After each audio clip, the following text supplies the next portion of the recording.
Good evening, everyone. I'm Mary Watson, Executive Dean at the Schools of Public Engagement here at the New School, and it's my distinct pleasure to welcome you here to this this evening's event.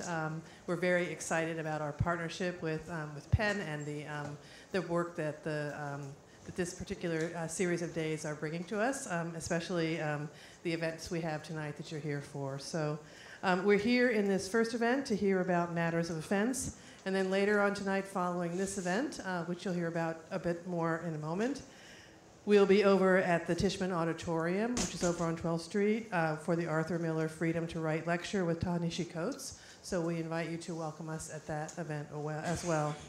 The New School is an amazing place to study, learn, and to have free and open dialogue, and we're really excited that this program is sponsored by our MFA in Creative Writing program, and we're very happy to have this amazing discussion here tonight and welcome you to the rest of the events this evening. So thanks for coming. Welcome and thank you all for being here today. My name is Summer Lopez. I'm very pleased to be here. I'm the Chief Program Officer for Freedom of Expression at PEN America, an organization whose mission is to unite writers and their allies to celebrate the power of the written word and champion the freedom to write. This is our 18th PEN World Voices Festival, and since 2005, the festival has stayed true to its original mission to celebrate the power of storytelling and literature in translation, and to convene global voices across borders, language, and culture. Over the last years, PEN America has tracked an alarming rise in book bans across the United States, and our Freedom to Write Index has tracked the cases of over 300 writers detained or imprisoned around the world for their writing or their exercise of freedom of expression in 2022. Now is the time to be louder together and to defend the freedom to write, to read, and to speak at home and around the world. This week, we'll honor the power of literature and celebrate the stories that illuminate and interrogate what divides us and help us imagine new futures. And this year, we're proud to present over 40 events featuring more than 100 writers over 4 days of celebration, dialogue, and cultural exchange. I want to thank our members, our presenting partner, the New School, and the Creative Writing Program at the Schools of Public Engagement, and our bookstore partner, Word Up, for helping us share our authors' wonderful work with you today. Finally, I want to share special thanks to the Mayor's Office of Media and Entertainment, the Department of Cultural Affairs, the New York State Council on the Arts, the National Endowment of the Arts, and Amazon Literary Partnership for their invaluable support of our work. And I'm especially pleased to introduce today's event, Matters of Offense, and welcome PEN America President and 2023 Festival Chair Akhtar and Eboo Patel for an intimate conversation on the climate of self-censorship and the dangers of sacrificing freedom of expression to the shifting social and cultural conventions of the day. If the backstage conversation is any sign, we're going to have an excellent and exciting conversation today. Akhtar is a novelist and playwright. He is the winner of the Pulitzer Prize for Drama and an award in literature from the American Academy of Arts and Letters. Akhtar is a board trustee of New York Theater Workshop and, of course, of PEN America, where he serves as president. In 2021, Akhtar was named the New York State author by the New York State Writers Institute. Eboo Patel is founder and president of Interfaith America, the largest organization engaging religious diversity in the United States. He's the author of 5 books on diversity and democracy, a regular contributor to the conversation on the role of religion in public life, and a frequent keynote speaker. His latest book is We Need to Build, Field Notes for Diverse Democracy. Thank you all so much for being here today, and thank you to our guests for agreeing to take part in what promises to be a wonderful event. Now, please join me in welcoming Akhtar and Eboo. Thank you. Thank you. You okay? Okay. Can you hear me? Yeah, great. Welcome to everybody. I'm going to moderate this conversation, but it isn't really a Q&A. This is going to be more of a dialogue. It's really part of an ongoing conversation that Eboo and I are engaged in private, as Summer alluded to backstage, but also in public. He and I spoke together 2 weeks ago at the Chicago Humanities Festival, where he led the conversation and provided the prompts, and so I'm returning the favor. But like I said, it's really something closer to a conversation. We're both trying to make sense of where we sit in the configuration of intellectual and artistic inquiry, institution building, and an emerging politics of marginalized identitarianism. We're both implicated as so-called people of color. You wouldn't take issue with that, would you? I'm interested in I'm curious about the category. Well, maybe we'll talk about that later, Okay. but that is how we are described. Yes. And as leaders of different institutions, me, PEN America, and him, Interfaith America. So we look forward to a robust Q&A at the end of our conversation. I'm sure there'll be some questions, comments, and criticisms, and we look forward to those. I want to start with my own introduction to Eboo, who I first met at Union Theological Seminary, where he gave a talk that really marked me, I think, intellectually. I would say maybe 10 years ago. And the subject of your speech was reading your own religious faith by the light of other religious faiths. And it was a case study in many ways of Dr. King's inspiration taken from Hinduism, and particularly Gandhi. There were other examples. I mean, I found it particularly striking, your reading of Muhammad's first experience of revelation as well, which we won't get into. I don't want to get into the minutiae of all of that sort of stuff. But what I will say is that as the conversation around appropriation has become increasingly, well, to me, unhinged, but whatever, we can have that conversation later. As it's grown in importance, this category of appropriation within artistic and cultural production, I think a lot about that conversation. I think a lot about the speech that you gave, because to me, the idea that somebody would borrow the religious ideas of another tradition, usually you would imagine, so most Muslims think that Hindus don't have a clue what the hell they're talking about, and most Hindus don't. I don't think that, by the way, but no, I understand. But and most Hindus would say the same about Muslims. So you wouldn't necessarily think in concerns of an ultimate nature that you would look to another faith tradition to understand your own, because usually the other faith tradition is wrong.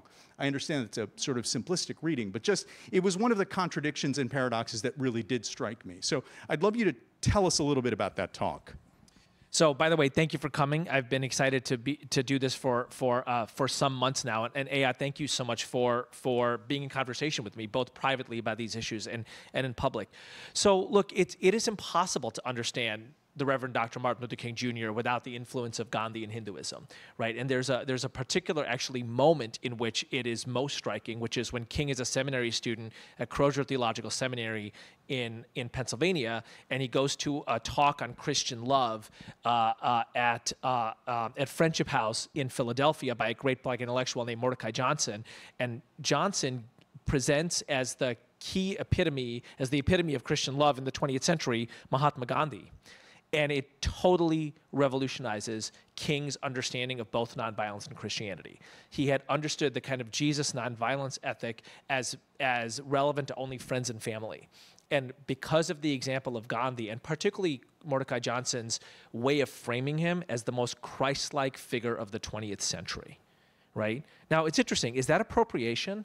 Is it appropriation for a Black Christian college president to frame Gandhi as a Christ-like figure, and for King to then ask the question, if this is a Christ-like figure whose approach to ending British colonialism was nonviolence, in Gandhian language, ahimsa or satyagraha, what does that mean for me as a Christian?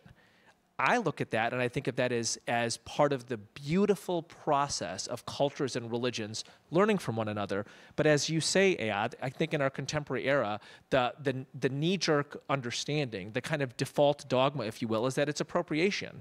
I think that there's something deeply lost when we cannot learn from cultures and religions that are different than our own, both on their own terms and on ways that reframe and in some ways scramble our terms. So you imagine this young Martin Luther King Jr., 20 years old, sitting in Philadelphia thinking to himself, boy, am I really a Christian? Is Gandhi a better Christian than me? Have I gotten this Christianity thing wrong? Right? I mean, that's a profound moment. And I think you reduce that to, is it appropriation or not? I mean, you're missing everything if that's how you're thinking about it. Yeah, and I have to put myself in order to understand the analogy, I have to think of myself as still a believing Muslim, sort of my late adolescence, and put myself in a context in which somebody is trying to tell me that X Muslim or X non-Muslim figure is the most Muhammad-like person, and I could imagine bristling and sort of I can imagine the contradictions that you're talking about. You know, I think about the idea of appropriation because I don't think about it day to day from a religious perspective. I think about it from the perspective of making art. And the example that I've used of late is, you know, the example of Antonin Artaud, who wrote The Theater and Its Double in the early part of the 20th century, which was inspired by him going to a performance of Balinese dance, sacred dance, and not having any clue what he was watching, completely misunderstanding the nature of what the spectacle was, misinterpreting it along all kinds of Orientalist ways that we would find deeply objectionable today. But that inspiration led to the writing of The Theater and Its Double, which then led to the flowering of the greatest avant-garde tradition in Europe and later in America in theater, and I think maybe the most vital theater culture since the English Renaissance. So that misreading, which is of course so much of what I do as a writer, is I'm constantly misreading people and I'm stealing from them. You know, hopefully nobody knows and can recognize what it is I've taken. You know, I'm inspired by Shakespeare, who 70% of the words in King Lear are taken from another play written by somebody else that was called King Lear. I mean, that's appropriation sort of 101. Worked for I think that might be called copying. Yeah. Well, anyway. So this conversation in particular between you and me, which has been ongoing now for a few weeks, began because of something that happened in Hamline University. So I'd love you to tell the audience, for those of you who don't know what happened, please tell us what happened. I want to make sure, is this microphone on? Is it at least reading? Okay, great. Thank you so much. So Ed and I have been friends for some 12, 15 years. I think we first met at that Union Theological Talk, but I'd read American Dervish. I was an admirer. I don't really like the word fan. I was a huge admirer. And then when I went to see Disgraced, actually here on Broadway, it was one of 3 plays I've seen in 40 years that just have left me speechless, right? The others were Top Dog, Underdog, and Angels in America, but I just walked out of there, and it was just, I just thought I had like... Is this connected to Hamline? No, I am, just listen, just listen. And then, of course, Homeland Elegies. I mean, there's just not that much. It is just it's a superlative novel. So just take it, okay? Just take it. So it'd been a minute since we talked, and then the situation at Hamline happened, and I had to call you to like both express how angry I was and to hear what you thought about it. So here's what happens at Hamline. A professor in an art history class shows a piece of art from the 14th century, which is a depiction of the Prophet Muhammad. It is a very well-known piece of art in both Islamic civilization and in art history. It was commissioned by a Muslim ruler, and it was done by a pious Muslim, right? So all of those things are relevant. This is not the Danish cartoons. It's not deliberately transgressive. It's like part of the canon, so to speak, okay? It's part of the canon, right? Both in Islam, in certain traditions of Islamic piety and devotion, and in art history. A student in the class, a Muslim student, is uncomfortable, feels marginalized by this, brings... Is that the word that they used? It was used in a variety of... But you know, communications around it. Yeah. Right, exactly. The particular language she used was that she felt like she didn't belong. Brings the situation to the diversity director at this campus, and it kicks off this like whole series of events, which winds up in this professor, who's an adjunct professor of art history, not having her contract renewed. In adjunct world, that's known as being fired, right? Because you just expect to have your contract renewed. That's how that kind of world goes. But along the way, when we explained this to Brian Lair, he was like, come on, there has to be more to it, right? And you were like, actually, there wasn't that much more to it. Well, no, I had a socioeconomic... Yes. Which is, I think, also part of the picture. But. Let me add 2 other things in the process, which I think makes this particular thread even more egregious. Along the way, the professor is publicly humiliated in 2 ways. Number one, there's a public forum that is done on the depiction of the Prophet Muhammad. There's a local expert brought in, an advocate from the American Muslim community, who compares presenting depictions of the Prophet Muhammad to Nazism and pedophilia. A professor of religious studies from Hamline stands up and tries to make the case like, look, this is a part of the kind of artistic and humanities canon. It's also a part of Islamic piety and devotion. The academic dean of the college on video puts her hand on this gentleman's shoulder and says, "This is not the time for this." And the guy's like, "We're a college. This is not the time to bring scholarship to bear." And then an all campus email was sent out by the director of DEI saying that this professor had basically committed a racist act and would no longer be a part of the community, right? So not only does the professor get let go for doing her job. If you're an art history professor, you show art, right?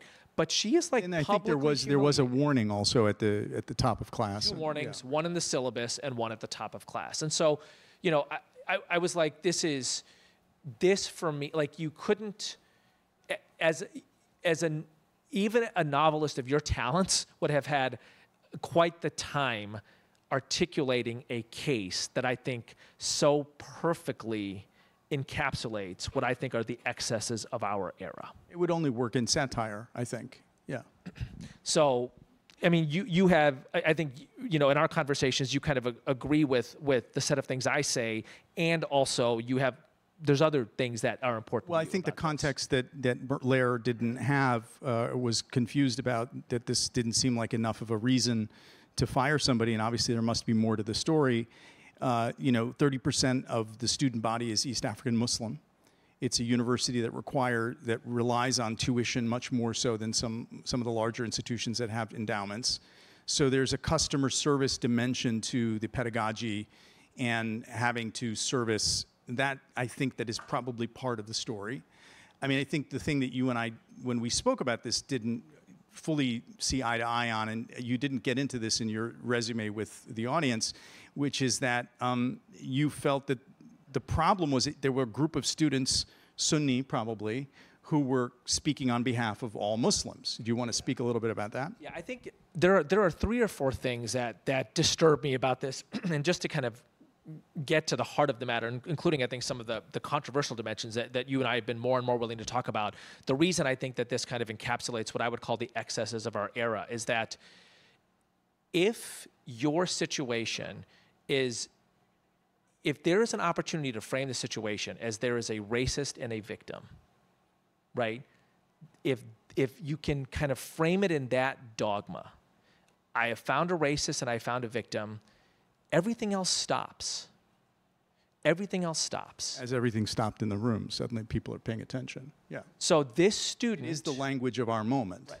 And so you can't, a professor of religious studies can't even stand up and say, actually, this is part of the tradition in art history and in Islam, right? And there are literally hundreds of millions of Muslims today for whom that is not just beautiful, but devotional, right? So the use of particular language are conversation stoppers. And this is where I kind of come up with the line that you have disliked, but I will use it anyway as an entrance, that dogma devours diversity. I don't dislike it. It's just, it's a soundbite. It's a good soundbite. I will tell you what I mean by it. The soundbite makes me stop thinking. So I want to keep thinking. I encourage you to keep thinking. Here's what I mean by that, right? The depiction of the Prophet Muhammad is a form of devotional and artistic expression in Islam. For some. Right, for some, precisely, right? A form. It is, which was to say, it is a part of diversity. There's a diverse set of understandings of how you approach understandings of the Prophet Muhammad in Islam. One of them is you depict the Prophet. Another is you don't depict the Prophet. If one set of people is able to claim marginalization, then the conversation stops and there isn't even an inquiry into, well, what might others think about this? And could we actually be in a situation where the best framework isn't around marginalization, but it's about multiple legitimate and conflicting expressions? Multiple legitimate and conflicting expressions. So right. Let me just say one more line of this, which is that I am an Ismaili Muslim, part of a Shia tradition, Sufi tinged. It would have been... We Sunnis don't think you're Muslim. That's fine. That's fine. It's important. That stopped you thinking. That's your soundbite. That's your soundbite. It is, in my mind, it is legitimate.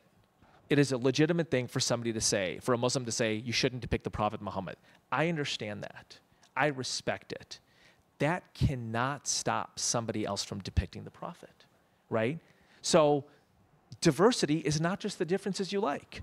And a diverse democracy has to be able to contend with the expression of person X feeling like a violation to person Y, and the category marginalization is not the easy way out all the time. Right, and so we get to the essence of the sort of PEN America piece of this, which, because it seems increasingly that in the environment that we are in, the response to speech that I find objectionable, that marginalizes me, that whatever trope one wants to use and marry it to some inner state that is the one that one doesn't want to feel, that the response is not different speech or better speech on my part or a counter argument, it is to suppress speech. And that the conversation about free speech today seems increasingly to be about whose free speech is not appropriate. My free speech is appropriate, but somebody else's is not. And there seems to be, and I think there are larger, deeper economic reasons that don't actually have to do with the philosophical, even though we're talking about these things philosophically. And so our situation as the complicated kind of Muslims that we are, I'm a non-Muslim Muslim who's identified to whatever extent I'm identified in any public way for being a Muslim American writer, even though I'm non-Muslim. You're an Ismaili Muslim has a very rich perspective on the tradition because of a certain kind of position within the larger community. And I think we see some of these issues around free speech very clearly because of those contradictions. And I want to just speak a little bit about the attack on Salman, if you wouldn't mind. So I grew up in a community in Milwaukee. It was a kind of devout community, very vibrant community. And, you know, when the Satanic Verses came out, people were pissed in 1989.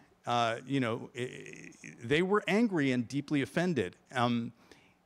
Salman had trafficked in representations of the Prophet that had been used for hundreds of years to denigrate Muslims in the West. He was borrowing all kinds of stuff from the Orientalists who were trying to demonstrate why it was okay to kill Muslims and take their shit. That was what Salman was doing. That's actually true, what I'm saying. That's actually part of the Satanic Verses. That is part of what the book is doing. And the offense was, by all definitions of today's categories of hate speech, if we want to call it that, a form of hate speech. People were angry. They wanted to suppress the book. Somehow, because the Western audience didn't understand these nuances, it was elevated to the condition of an act of defiance and heroism. Now, I read the book because I was so intrigued and confounded and confused by how other people were responding to it. And I was already at that point in my development where sort of my childhood faith was beginning to founder on the grounds of my intellectual growth. And what happened to me in reading the book was extraordinary. It totally changed my life. And the transgression that Salman was engaged in the Satanic Verses found in me an awakening. It awakened something in me. It would not have done so if it had been respectful of the tradition. It was trying to break through centuries of ossification, and it did so, at least in me. And so when Salman was attacked in August, it was almost like 3 decades of thinking and sort of recognizing the legitimacy of the harms of speech and how folks didn't understand how offensive the Satanic Verses was and why people in my community still are happy about what happened to Salman. And people I know in August were like, he got what he deserved. Finally. Good people who had legitimate grievances about this speech. Legitimate. And yet, to me, 3 decades later, I finally got it. I'm like, oh, right, the claims of the harms of speech do not have equal standing as the freedom to speak. They just don't. They are incommensurate. The transgression and the offense that it causes can have a profound progressive outcome. In fact, change happens through the breaking of dogmas which are experienced as offense. And so, again, I come back to this idea that somehow these issues around, you know, to some extent, still culturally marginal around Islamic identity or Muslim identity and representation and all of that, they actually give us a very good perspective on some of these issues that are affecting us all, right? I mean, I think it might be worth saying a couple of things here, and I think this might be a time to bring up. Speaking of breaking dogmas and new things developing, it's the Dylan example. You know, I've been talking about might be interesting to discuss here. But one thing I'll say is one thing that strikes me about the young woman who complained about the image of the Prophet Muhammad at Hamlin was she says, you know, in the 23 years of my life, I have never seen an image of the Prophet Muhammad, right?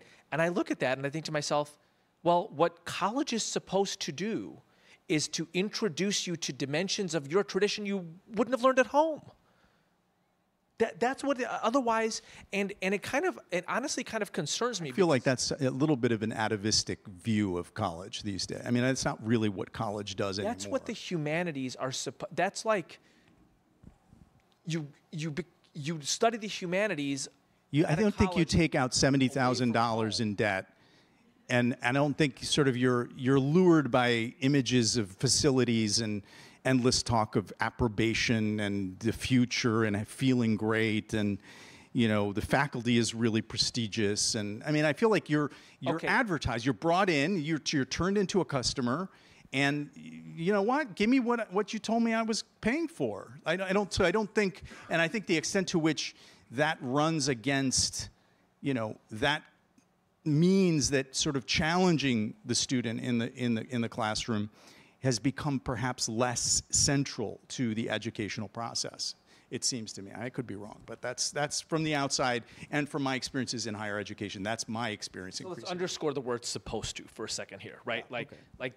A big part of the purpose of the humanities is to, at the very least, expand your frame from what you would have otherwise learned at home. Now, I think that what you learn at home is actually really important. Like that is a treasured identity, right? I'm not interested in unmooring for the sake of unmooring, but to grow up thinking the only form of Islam, religion in over 100 countries that's existed for 1,400 years, is a form that eschews the depictions of the Prophet. Well, it is a fact of the history of the tradition and the current manifestation that people lovingly depict the Prophet. And for a college to say, we are not going to show that to you out of respect for for your home, it just seems to me that that's kind of educational. You go to, in part, one of the reasons I would like to think you go to college is to learn those things, and then you have to struggle with them, right? Which is why I think free speech is essential for the flowering of diversity, which is one of the things that kind of confuses me about our current era, in which the term free speech, it kind of codes as it codes as a way of suppressing certain populations. I'm like, wait a second, right? How do you have multiple expressions unless people are free to express themselves? If you don't have free speech, then you default to a dogma, and a dogma devours diversity. See, I knew. See, I still don't know. I still don't know why. What does devour? What do you mean by devour? Gives you something to think about. Yeah? Gives you something to think about. I'm thinking about it in the wrong way, I think. Let's talk about the politics of the victim. What are the implications of this? I mean, I think I have two things that I want to talk about. One is institutional. You're a truly gifted guy. I think you don't want to be in politics, but I think you could be a major politician if you wanted to be. And because I think you're deeply inspiring at your best when you're not relying on sound bites. So I want to ask you, as somebody building an institute, built this extraordinary institution, Interfaith America, which is such a remarkable idea. I'd like you to tell us a little bit about that idea, but I also want you to tell me about your frustrations with the DEI process, which has afflicted every institution in the country. So I'll tell a quick story about my son, and then I'll connect it to the Hamlin situation. By the way, I love diversity, right? I love diversity. I am concerned that the current mechanism we have for advancing diversity in lots of institutions is actually not helping the process of diversity, right? What is diversity? It is... So you don't have a problem with DEI. You have a problem with how DEI is done.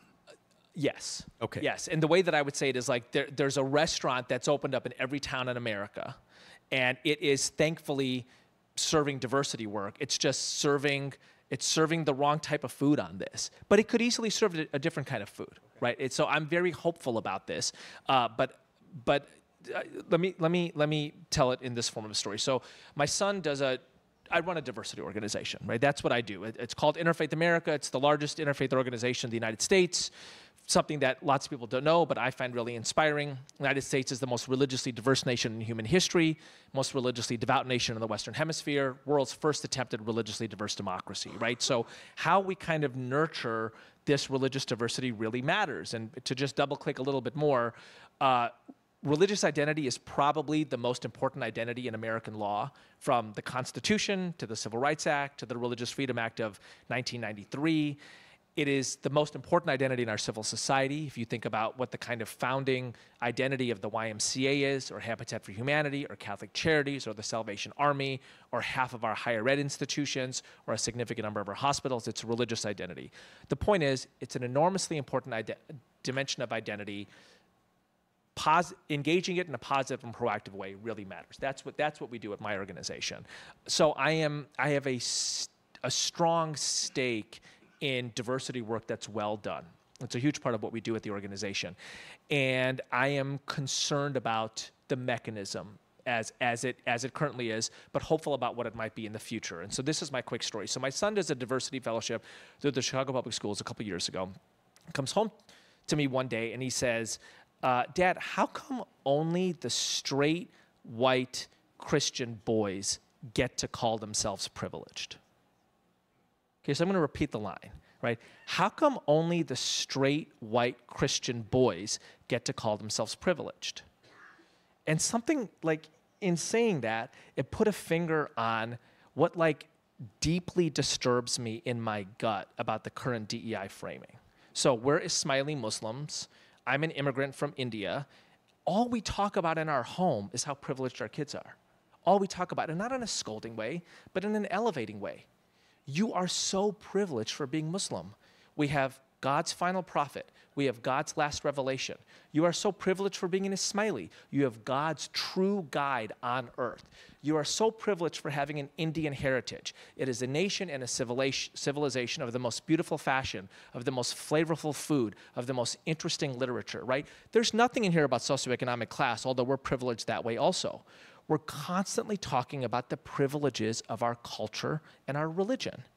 And we send him to a diversity fellowship, and he's put in the circle, literally, physically, in the circle of the quote-unquote marginalized kids, and people are asking questions like, tell me how you've been victimized by Islamophobia. And I'm like, the definition of a Muslim isn't somebody who's been a victim of Islamophobia. It's somebody that's my definition. Yeah. I made a whole career out of that shit. I mean, look, the definition is somebody who loves Islam. And what deeply concerns me is that the cultural priming for kids who look like my sons, right, and who have names like Zayd and Khalil, is tell me how oppressed you are. So I think that that's entrapment. I think that that's entrapment. Because if you are emotionally invested in getting somebody to tell you how much of a victim they are, and they start to see themselves that way, and we know how dangerous that is to human psychology, right? That like if you don't have a sense of esteem, if you don't have a sense of positive identity, you're deeply lost. If you have adults who are coaxing that story out of you, without realizing that actually your identity is principally a source of inspiration, not a status of victimization.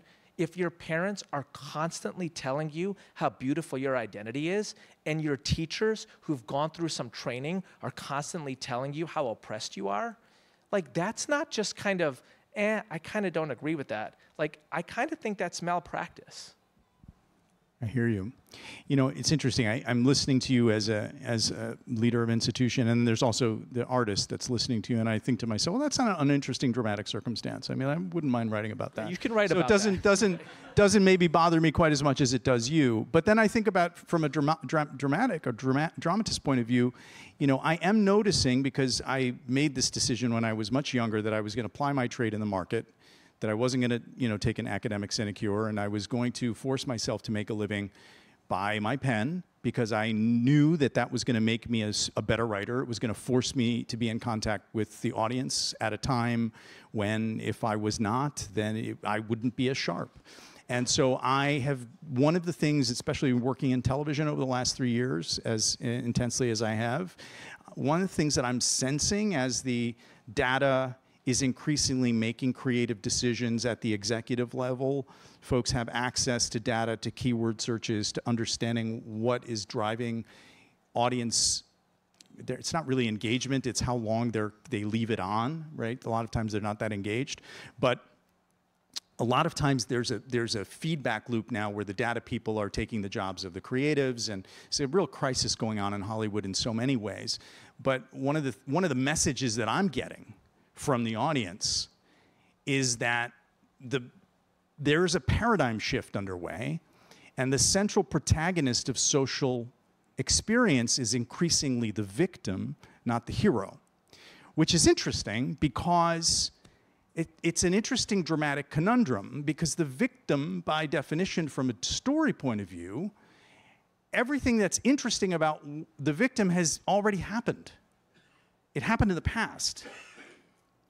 And the hero is defined by what is coming in the future. And so there's this contradiction in terms of really audience engagement. I think innate audience engagement is for an unknown that is unfolding now towards an unknown future, as opposed to an unknown now that is unfolding towards a known past. And it's a dilemma. It's one that I don't have the same moral feelings about, but I do have qualms, because I'm not sure I'm that interested in that form of storytelling. But I think there's something you know, for the entirety of our friendship, I've been poking around for moral feelings. So I'm gonna do that here also. Look, I'm curious if you have moral feelings about your fellow artists trying to tell you what you can and can't write. And I think one of the things that has shocked me over the last 5 or 8 years is the ferocity of artists telling other artists, you can't write this. And like punishing people, right? Like You're clearly not an artist. You're looking in from the outside. Yeah, I mean, you asked me this question a couple weeks ago, and I was like, wow, I've never thought about that. It's true. It's dog eat dog. I mean, everybody's trying to tear everybody else down. But there's a moralizing, self-promoting posture around a lot of it, which is about celebrating marginalized identities. But in fact, person to person, it feels that there is and I wonder sometimes whether it doesn't have to do with precarity, whether it doesn't have to do with scarcity and a feeling that you can't exist, and that the identitarianism has really taken over as the primary binding glue socially. And that, being fellow artists trying to figure out what it is we want to write about or can write about is no longer a, category that's meaningful. I mean, I wrote this thing down, and I appreciate you giving me the segue to just read this. I don't want people to tell me what to write or what I can't write. I don't want to be told what is right or wrong. I don't care. Having a moral position, let alone the right moral position, is of no interest to me as a dramatist. It gives me no advantage not to write better dialogue or to frame better scenes. I have no idea whether Shakespeare was a Catholic or a Protestant. I don't know if he was a royalist or if he hated the king, because he's written from every point of view and he's argued everybody's being. having a politics, in fact, gets in the way of seeing reality for what it is, because it divides it into a part that I should be aligned with and a part that I shouldn't be aligned with. And it impedes my ability to see and to show, which is what my job is as a dramatist. So, and this is the thing that I kind of, in thinking through this with you, this has been wonderful and fun, but it's also been important for me because I feel a slogan coming. Yeah, no. I'm There's just no kidding. slogan.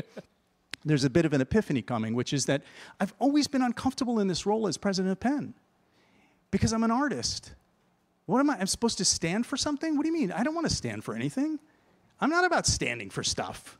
I'm about telling great stories. I'm about betraying my characters. I'm about betraying my family. If anybody knows my work, that's all I do. I have no principles. That's what people pay me for. That's what they come to me for. That's what I live and breathe for. So the conundrum of being the head of an institution or being the symbolic chair of the board, president, whatever we want to call it, has been very, very uncomfortable for me. And I think that it's interesting because it's forced me to grapple with this piece of free expression in a way that I probably would not have otherwise, and really fundamentally to understand the bedrock nature of what it really does mean, and that I actually do stand for that. I really do. I do believe that freedom to imagine, to think, to write, to speak, to tell, to know is a freedom that is absolutely sacrosanct. Absolutely. There are no conditions. There are no conditions to that freedom. Look, I think that this is why you're the president of Penn and why I'm grateful for it. It took me a while to get here. Artists might eat, artist dogs might eat artist dogs, but they don't poison the air, so every dog dies, right? And if we are entering, I don't really know what that meant either. Free expression is the oxygen, right? Like you need that to breathe. So you can go after one other dog in the field, right? But you can't poison the atmosphere so that everything is and if we have entered into a period, if somebody as a novelist says to somebody else as a novelist, you can't write about people outside of your identity category, are you advertising that your novel only has people from your identity category? Like the only people I can write about if I'm a novelist are middle-aged, Midwestern, Ismaili Muslim men with thinning hair? I'm serious. There's nobody else in my novel, right? The rise of autofiction is very much connected to that. It just seems to me like, what are you doing, right? Yeah. And it's not just that at some point you're going to get caught out, right? Because you have to populate your novel with people who you're imagining your way into. Otherwise, it's not a novel. Right? You can't even get a haiku out of only writing about your identity. But you're like... ChatGPT could get a haiku out of it, though. Which is where... So here's another... This is not a slogan. It's a framework. Let's see how this goes. But I thought that like the current politics, so to speak, around DEI, I thought it was really useful as a critique. Right? And the way I define a critique is, what are you leaving out? What are you leaving out? Are there ways of thinking about race and identity that you're leaving out? Super useful as a critique, because very often identity issues are left out. So we should highlight that, okay? As a paradigm, it's less useful. So what's a paradigm? It is a worldview that seeks to explain most of the data points in the world. So not everything can be explained by marginalization, right? But as a regime, it's terrible. Because the definition of a regime is that it has punitive capacities. So if you can fire professors, right? If you can stop novels from being published, now you're a regime. And we've gotten to the point where the current ethos is not a critique in which it is useful. It is not a paradigm in which it has problems because it doesn't explain everything. It is a regime, and it punishes people, and that is not good. Yeah, that landed. I got that. Thank you. Yeah. I think we're going to open it up for some questions because I'm sure folks may have some feelings about what we've been talking about, and I'm eager to hear your free speech on this issue. I just maybe close with, do we have questions? Are there questions? Okay. So as they figure out whether they want to ask any questions or whether maybe you could just tell us a little bit about Bob Dylan. Yeah. So I mean, I think for me a very salient example of like dogma destroying not just diversity but art, right? Is the example of Dylan in the early '60s, right? And it takes place like right here, you know, like blocks from here. Bob Dylan emerges as like the hero of a particular folk generation, right? He's the kind of second coming of Woody Guthrie and Pete Seeger. He's doing songs like "Blowin' in the Wind." You know, he's got an album, "The Freewheeling Bob Dylan." He plays at the March on Washington, et cetera, right? And he's like, he is heralded as the articulator of a particular white liberal politics. And then Dylan starts listening to the Beatles and the Byrds, and he starts thinking different ways in music. And famously, at the Newport Folk Festival in 1964, 1965, he plugs in and he plays Maggie's Farm, and he gets booed, virtually off stage. Pete Seeger says, "I wish I could have cut the cord." He goes on tour in England. Why? Because thank you for asking that, because the particular politics of that era, the particular dogma of that scene was that pure acoustic music was necessary for, wait for it, ending nuclear war. And I'm totally serious. Right? Like they took themselves and I'm not even like I'm not even like making fun of them. I'm saying they thought that particular expression, you had to have pure acoustic guitars. It was a tradition that went back to Leadbelly and Woody Guthrie, et cetera, and we would lead to nuclear disarmament if we had that. And so Dylan was literally, as somebody in England called him, if people remember this moment, Dylan was Judas. By plugging in, he was Judas, right? And also, by plugging in, Dylan changes the course of American music. And he creates albums like Blonde on Blonde and Highway 61 Revisited, right? Albums that are thought of as masterpieces in American music right now. And if he had been devoured by the dogma of the time, if he didn't have the kind of courage and the strength to break out of it, that dimension of artistic expression wouldn't have been created at least by him. And I think, you know, it's interesting to think about that example after you wrote about it in your book and have now told me 4 times that story. I still find it interesting. What interests me most about that story is, what does it take to be the person who can stand up to the dogma of the time? Yeah. What is it to be the person who will write the things that people are telling me I can't write? Yeah. What is it to be the person who does not gain some sort of feeling of security and belonging from repeating ad nauseum, however beautifully, the platitudes that we don't see as platitudes? Look, one last flourish on this, and then we'll go to questions. So, you know, there's all kinds of film. There's like 6 films on Dylan from this era, like easily available on Netflix and whatever else, and one kind of beautiful piece of art done by D.A. Pennebaker on this. But Dylan doesn't like plug in once, play Maggie's Farm, get booed, and then go make great albums and do a Rolling Stone interview. Dylan does an entire tour in England where for the entire second half of the show, he is booed from beginning to end, right? He does this for like months on end, and he just like barrels through his 8 or 10 or 12 electric songs. And you just think to yourself, like, this is like, you know, there's a great line by Charles Simic. The artist is that kid with his back to the crowd who thinks he's in paradise. And that's who Dylan is on this tour. He like knows he is doing something important, and he just keeps on doing it. I have a question. So it doesn't surprise me that people are sometimes offended by things and that they express that and want someone to present something differently. But what I'm curious about is why institutions that formerly stood up for the rights of people to express themselves and to talk about art history in an art historical context are buckling under the pressure of these kinds of forces. And why is that so widespread at this time, do you think? Well, thank you for that. That's exactly why we're having this conversation.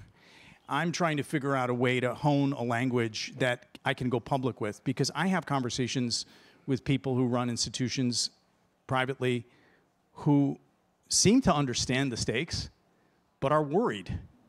There's fear. You know, I don't know if you want to talk about the mentor thing in public. Oh, sure. No, you don't have to. No, I think it's interesting. And so this is the example. This is, in a nutshell, this is exactly what's happening. I think it's happening across the society. Yeah. So I think there's let me directly answer your question first, and then I'll say the thing that this is prompting me to say. So I think this young woman at Hamlin's identity should be taken seriously. I think it is an interesting question to ask. What happens in institutions where Muslims from East Africa with particular legitimate identities and sensibilities, where things are taught that will offend them? How do we think about that? I think that is a totally interesting and legit question to ask. I think we can ask that in a moral way, in kind of a student development way, and also in an academic way.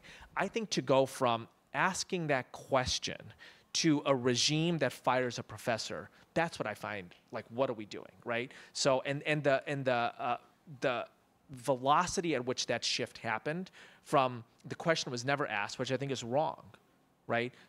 To we're going to fire the professor. I'm like stunned by that. So here's what I think is happening. There is an entire generation missing out on mentoring in institutions, an entire generation, and the reason for that is because a set of institutional leaders, beginning from middle managers on up, right? If they, maybe I should say we, get kind of a whiff of this is what's happening at a certain staff level, we will just disengage because it's just not worth engaging with, because it'll become an HR claim or it'll go on Twitter or whatever. And so you think, so when I was 22, 23, there are literally people who took me aside and were like, you know what, I've written about this, you know what, people would take your points more seriously if you weren't such a jerk. Okay, those people changed my life. Did you listen to that? I did listen. I did listen. I'm like a teddy bear, not a porcupine now. I am not suggesting that like we bop every 22-year-old in the head. I am saying that there is a particular like effervescent language that now has consequences in the institutional world. And so what people in positions of leadership do is they just disengage. And that person doesn't have the opportunity for somebody in middle management or above to say, hey, you know what? Here's one way to be effective with that point of view, right? And I just like, I think that is very sad, and I think that is also the reality. There's a set of friends of mine who run nonprofit organizations whose basic stated policy is never talk to junior staff. I have a sort of adjacent reflection on this, which is borrowed from child development psychology, which is, perhaps going to sound patronizing and condescending, but it's not the first time I will be either patronizing or condescending, and I apologize in advance.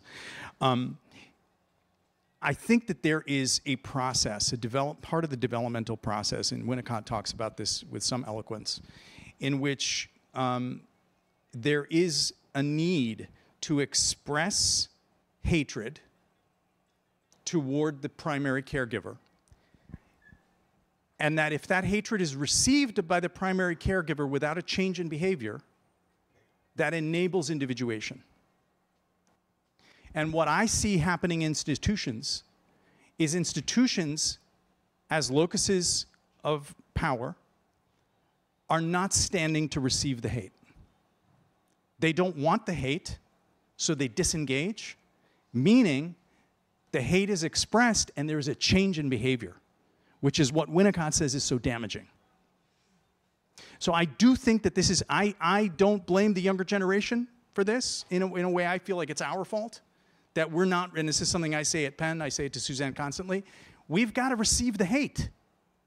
We have got to stand in the pocket and receive the hate. But I think that there can be consequences to taking that tack. If you're not smart about how you do it, you could lose your job. Yeah, that's not what I think, by the way. I mean, I that's kind of my thought. I yeah. mean, I was speaking, so you can. I just didn't want them to get the brown guys mixed up. And we're like, Gotcha, Eboo said okay. he likes to receive the hate. So I agree with you on the child psychology thing, right? I agree. Like I totally agree with that. I don't think a professional institution in which there are salaries being given out is a space of child psychology, right? Like I'm enough of a Burkean to think that like people should be grateful for the institutions that came before them. That doesn't mean they were perfect. That means somebody built something that you grew in, right? And so, you know, when I first published my book, We Need to Build, I remember there was a journalist who asked me, you know, and it was like this, you know, elevated levels of self-righteousness in his voice. What do you say to a generation of people who knows the institutions are crap? And I'm like, hey man, where'd you learn how to swim? Did somebody throw you in an ocean and say, make it back to shore? Or did somebody like take you to a Jewish community center or a YMCA or a Park District pool? And did like some adult like painstakingly and lovingly make sure you didn't drown for the first 10 weeks you flopped around? Like, why wouldn't you look around and be like, boy, people built this. Alhamdulillah, praise be to God. Let me be thankful to them. Let me improve these institutions and maybe build my own, right? Like I don't think we should assume that it is okay for people to like that. I'm not sure we should superimpose on people. It is okay for you to trash everything that previous generations did. And part of this comes out of my identity, right? Like I belong to a religious community, Ismaili Muslims, in which the Aga Khan, the leader of our faith, places the first stone for Aga Khan University in Karachi in 1971. Why? Because his ancestors, the Fatimid caliphs, built the world's first university in Cairo in 971. And he said 1,000 years to the year, we are going to build, our generation is going to build our version of the Muslim world's best university, right? Like I take the notion of identity being a historical tradition of contributions and gifts very seriously. That doesn't mean that everybody has to, but I don't want to assume that like every generation, you know, that they're like naturally, that we should assume dismissive revolution from everyone, because I don't think that's a great idea. Most revolutions produce Robespierres, not Mandelas. I mean, look, if we could have a Robespierre, I would even be okay with that. I don't even think we have that. Do we have another question? Yes. Hi. Oh wow. I'm wondering about like what you talked about when you're saying that you don't want to just write yourself, and I'm wondering what you would. That's all I do.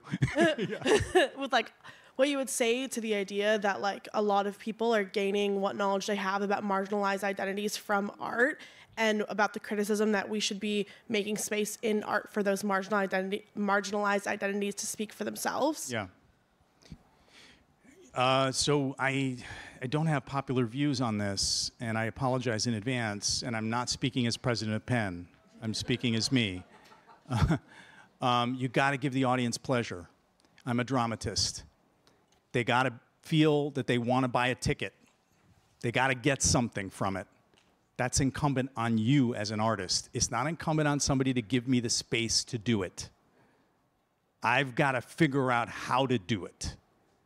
That's my attitude. That's the only way I've gotten anywhere. And so it's not the feeling that, you know, it was hard for me, it should be hard for you.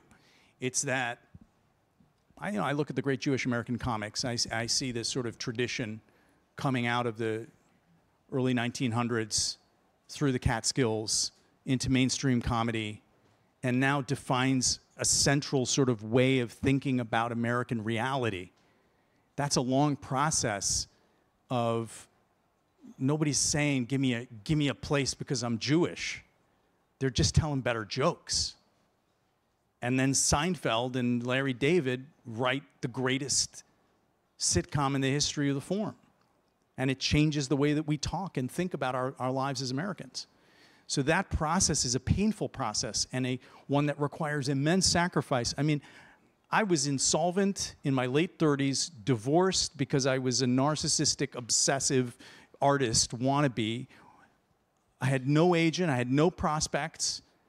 It took me 20 years to even get to the starting line, which is, again, not to say, oh, you know, we walked 7 miles through the snow and you should walk 7 miles through the snow. But I just think you have to learn how to give the audience pleasure as an artist, and I think that comes from the hardship to some extent. Can we encourage more diverse voices without punishing other people, right? Like, is there a way of doing this positive? I think a lot of people don't think so, and I wonder whether they're wrong. I mean, if it's a zero-sum game and everything is about power, then you try to get power any way you can. And if you're going to gussy it up with moralizing rhetoric and you're going to talk about that it's about some kind of justice or other kind of justice, but in fact it's about getting your hands on power, and if you don't get your hands on that power, somebody else is going to have that power, so God damn it, I'm going to do it. Yeah, but the power is chemical gas. If you say to somebody else, you can't write a book about a character that's not like you, because at some point there's going to be a character not like you in your own book, right? Yeah, so I think that's the problem. And look, I was super excited. Who's the guy who's the you were super excited. Senatorial white novelist who wrote the book the book about the Muslim American in Jersey City. Why am I Updike. Updike, right? So, whatever. I didn't read the book, but Updike is a great novelist. But when you wrote American Dervish, I went out and bought it in hardcover. It matters to me that you are an American of Muslim background, right? And that is the positive dimension of diversity, right? That is why I run a diversity organization. I would love to see the flowering of diversity. I am kind of blown away that we think one of the ways to get diversity is to extinguish other people. You can't write American Dirt. You can't write, because of X, Y, Z. At some point, it's going to come back and get you, right? And the thing that blows me away is artists have known this from time immemorial, that if you tell another artist you can't write X, somebody will tell you you can't write Y. And if you do it at ferocity level 1, somebody will come for you at ferocity level 2, which is why we have organizations like PEN America, right? Because you have to have an ecosystem in which the oxygen is, the air is breathable. That's free speech. Thank you. Hi, thank you. All right. So I just wanted to say first and foremost how much what both of you are saying resonates with me. I'm an actor. I am also a person of Muslim descent. And I just want to say that, what you're saying about who gets to write what, who gets to identify as what, or write about different people is really something that I resonate with. So I kind of wanted to ask you, the writer's strike is happening currently in Hollywood. Yes, it's a topic on everyone's mind. So a lot of what has been on people's mind has been the advent of AI and, what that means for the writing profession.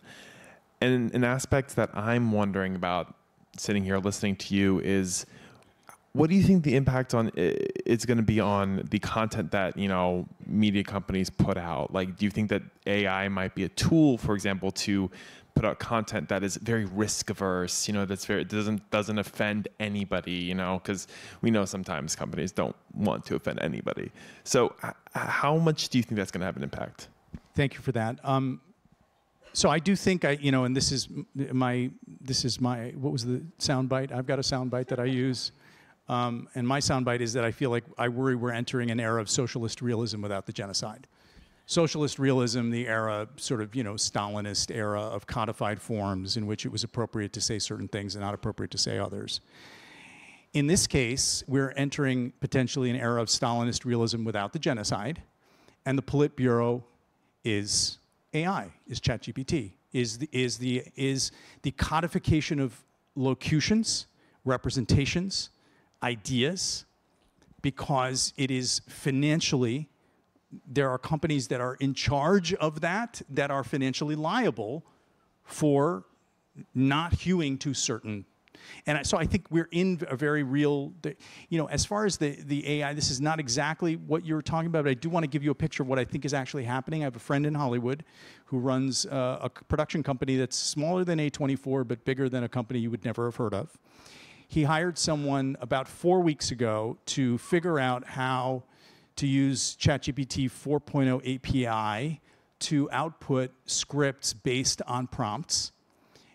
about 3 or 4 days ago, he outputted a script, a genre script, to what he believes to be a C+ level. This is a really thoughtful guy who understands. He was not an artist, he was a consultant in a former life and understands the sort of larger ecosystem. If he's doing it, the studios are doing it. If you think about Law & Order, you think about Chicago Hope, you think about children's shows, you're talking about huge corpuses of pre-existing formula, which with the AI can easily get to a 95% level, I think, within the next 2 to 3 months. And then what do you need? For 22 episodes, you need 1 or 2 writers to do a polish. That's the reality of where we are with the technology. Right now, it's disqualifying for a studio to pick up an AI show because the audience is not going to want to watch it. But they have been training us to be brain-dead zombies for the last 10 years with the data. So we're moving into an era where we're not noticeably going to make any meaningful distinction for 90% of what we watch.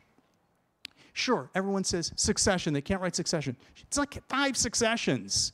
We're talking about an entire industry that is going to get completely farmed out to artificial intelligence. That's just the reality, unless we do something about it, which of course we will not. We're too busy fucking around on our phones, which is where all this stuff started. But no, I mean, I'm in solidarity with you because I do the same thing.